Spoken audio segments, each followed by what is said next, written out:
추석을 맞이해서 간단하게 재테크와 관련된 우리가 알고 있는 내용과 진실이 다른 그런 잘못된 상식을 나누도록 하겠습니다. 첫째, 현찰을 사용하면 좀 위험하기 때문에 신용카드를 갖고 다니는 게 지갑도 가볍고 편리하다. 잘못됐다 이거죠. 왜냐하면 신용카드를 가지고 있는 것은 날마다 강도한테 뜯기는 거하고 똑같다.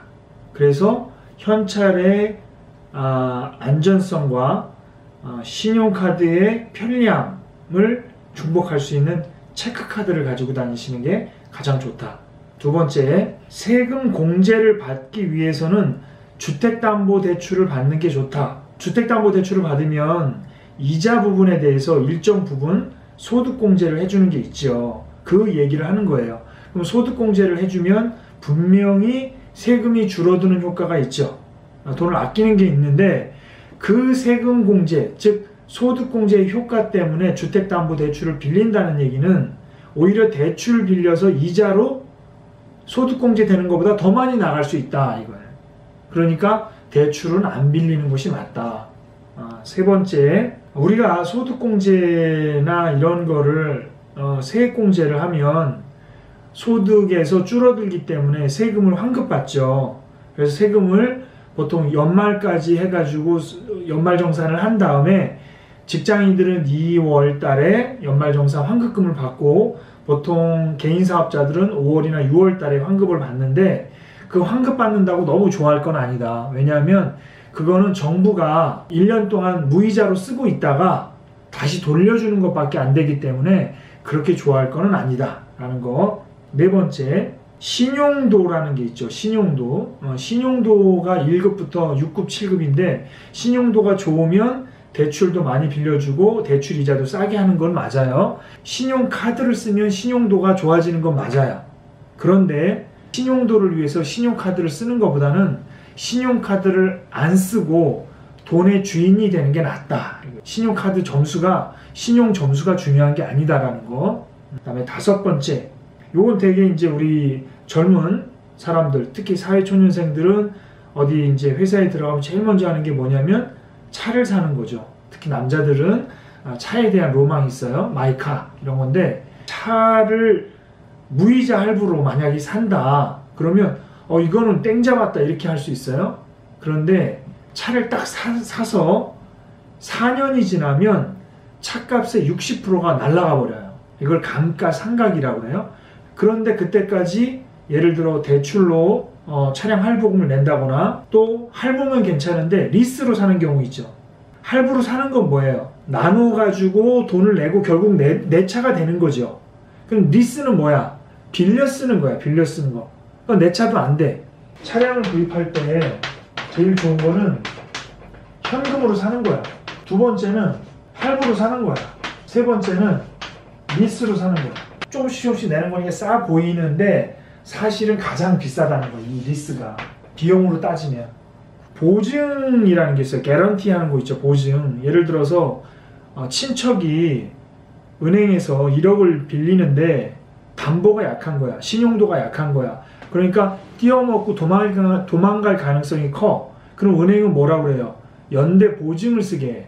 네가 만약에 돈을 못 갚으면 이자를 못 내면 너 대신에 누군가는 다른 사람이 우리 은행에 대출 이자를 내줘야 된다. 이게 보증이에요.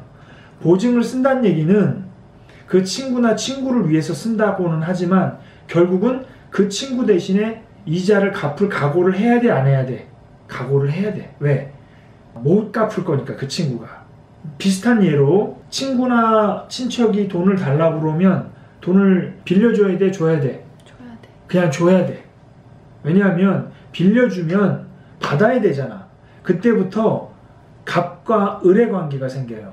빌려준 사람을 채권자라고 하고 빌려받은 사람을 채무자라고 하는데 이거는 아버지 딸과의 관계에서도 채권 채무가 생기는 거야. 친구한테 빌려줬는데 안 갚는 거야. 그런데 이 친구가 유럽으로 여행을 가네? 기분이 어떻겠어요? 완전히 왕짜증 날 거 아니야. 그러면 어떻게 돼? 그 친구가 돌아오자마자 싸움하겠지 이제. 그래서 관계가 아웃된다 이거야. 그래서 친구나 친척한테 보증을 쓰는 것도 안 되고 돈을 빌려주는 것도 안 된다. 그럼 방법이 뭐예요? 그냥 주는 거. 줄 돈이 없으면 어떻게 해? 안 빌려주는 거지. 안 주는 거지. 그게 친구도 살리고 내 돈도 지키는 길이다. 그 다음에 이거는 이제 제 강의 때 많이 했던 얘기인데, 대출을 갚을 때는 두 가지가 있다고 그랬죠. 신용대출이 있고 담보대출이 있는데, 신용대출을 먼저 갚는 거죠. 담보대출은 주택이 있든 뭐가 있든 담보가 있기 때문에 안전한 거예요. 그나마. 그리고 이자도 좀 저렴한 편이고, 신용대출을 갚는데 신용대출을 갚는 순서가 뭐냐 이거야. 보통은 우리가 알려진 상식으로는 금리가 높은 것부터 갚자, 이렇게 재테크 교과서에 나와 있어요. 그런데 이자가 높아서 갚으려고 하니까 아니 금액이 막 5천만 원, 6천만 원, 7천만 원이야.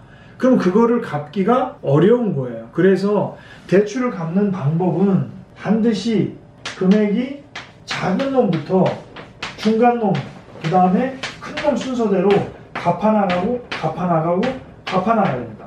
심리학적으로 동기부여해서 작은 놈을 딱 갚아버리잖아. 이거 100만 원, 500만 원 갚아버리잖아. 신이 나야 안 나요? 신 나잖아. 내가 했구나. 그러면 이 첫 번째 걸 갚는 그 힘과 돈으로 두 번째 것도 갚을 수 있지. 그럼 두 번째 것도 갚던 이자와 원금과 첫 번째 걸 합쳐서 세 번째 것도 또 갚는 거야. 이렇게. 이거를 스노우볼 효과라고 그랬죠. 스노우볼. 눈덩이 효과. 처음엔 작은 눈덩이가 커지고 커진다. 보험에 가입할 돈이 없다. 이렇게 이제 얘기하는데, 돈이 없기 때문에 보험에 가입해야 되는 거예요. 물론 보험에 큰 돈을 가입하면 안 되겠지만 적정한 금액을 가입해야 된다라는 거고, 마지막으로 하나만 더 하면, 대출 없이 집을 사는 것은 불가능하다. 뭐 보통 모든 게 대출 받아서 학교 다니고, 대출 받아서 집 사고, 대출 받아서 전세 살고 다 그렇잖아.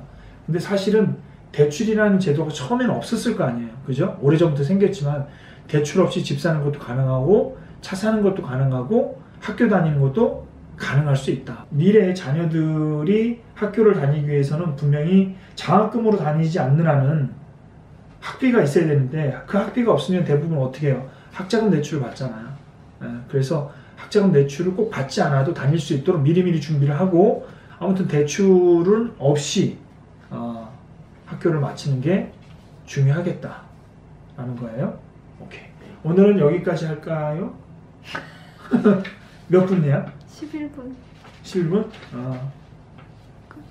오늘은 여기까지 할게요.